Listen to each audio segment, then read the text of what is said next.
Au départ, les hommes de la préhistoire jouent sur un espace qui n'est pas délimité.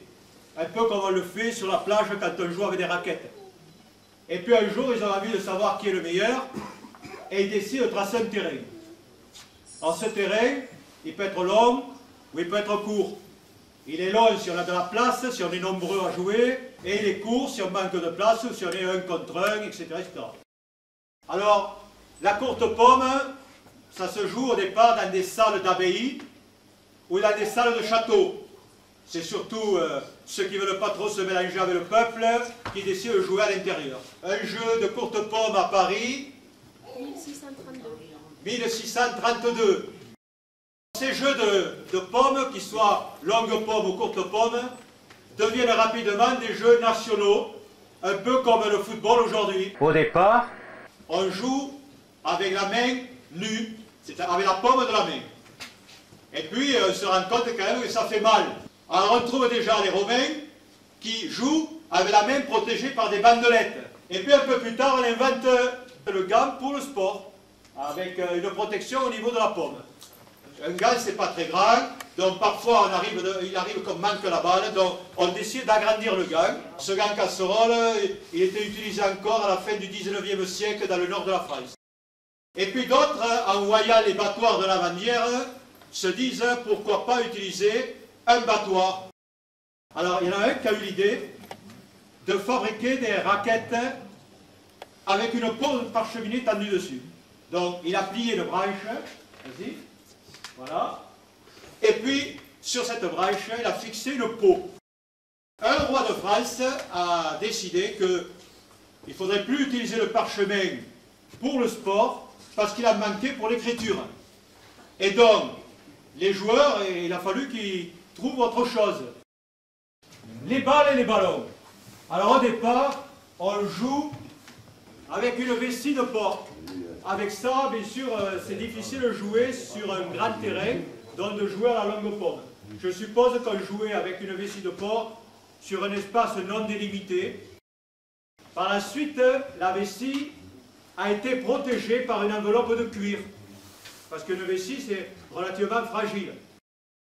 Au Moyen-Âge, on a fabriqué des balles, alors, soit avec le système de la pelote, soit avec en fabriquant une enveloppe de cuir qu'on remplissait de matériaux divers.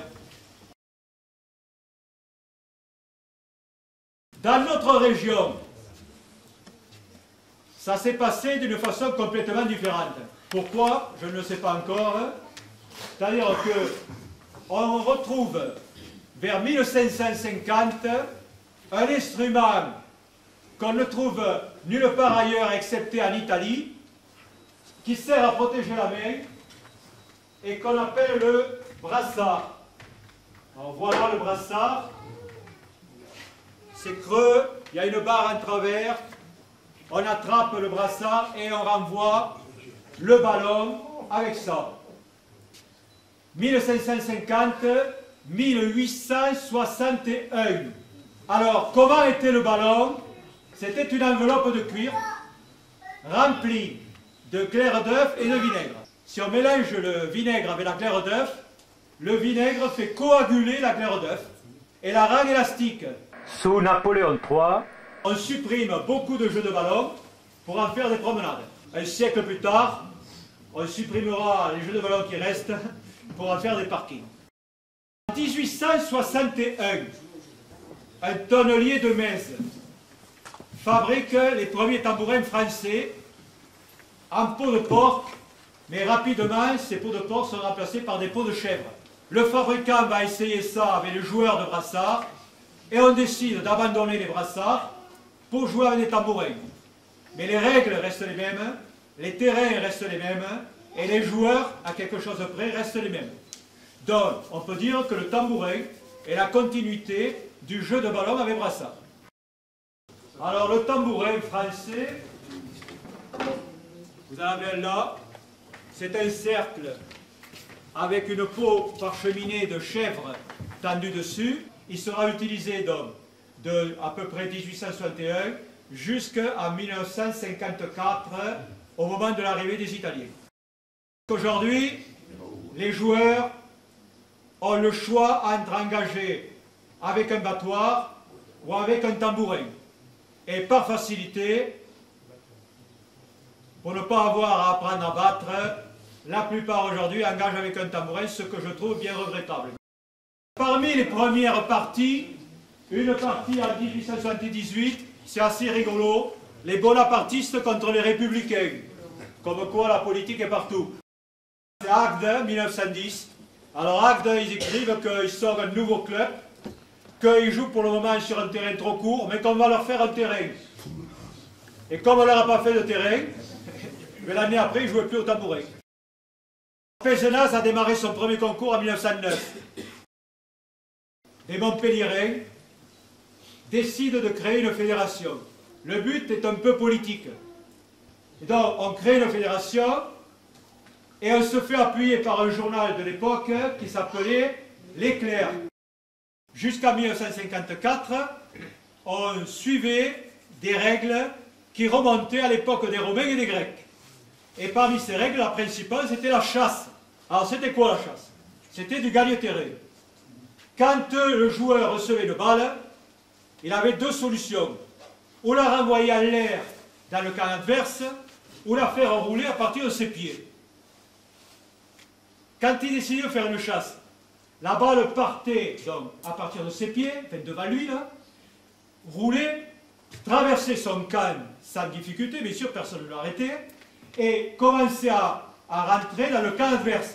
Et là, l'adversaire, il fallait qu'il se dépêche de l'arrêter le plus tôt possible. Parce qu'ensuite, lorsqu'on changeait de camp, l'équipe qui avait réussi à envoyer la balle loin dans le camp adverse n'avait plus à défendre que le morceau où la balle n'était pas arrivée. Donc la chasse est une règle qui a été supprimée au moment des premières rencontres France-Italie. 53. Non, 54. En 54, en octobre, les Italiens sont venus voir comment ça se passait en France. À Pézenas, ils sont venus. On leur a fait une démonstration au jeu de chasse, et eux nous ont fait une démonstration au jeu ouvert. Et ils ont décidé, le comité a décidé de supprimer les chasses. On a supprimé les chasses, mais on a supprimé aussi la clause. La clause, c'était quoi? C'était que le joueur de tambourin pouvait renvoyer la balle au-delà de la ligne de fond adverse. C'était un exploit compte tenu que les tambourins n'étaient pas très efficaces. Quand les Italiens sont arrivés avec leur peau de mulet, évidemment les Français ils ont dit « Ouh, mais ces tambourins sont beaucoup mieux que les nôtres ». Alors là vous avez la peau de chèvre,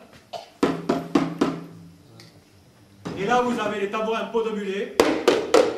Ce n'est pas le même son, avec une poignée pour mieux le tenir. Et donc tout le monde a acheté des tambourins en Italie.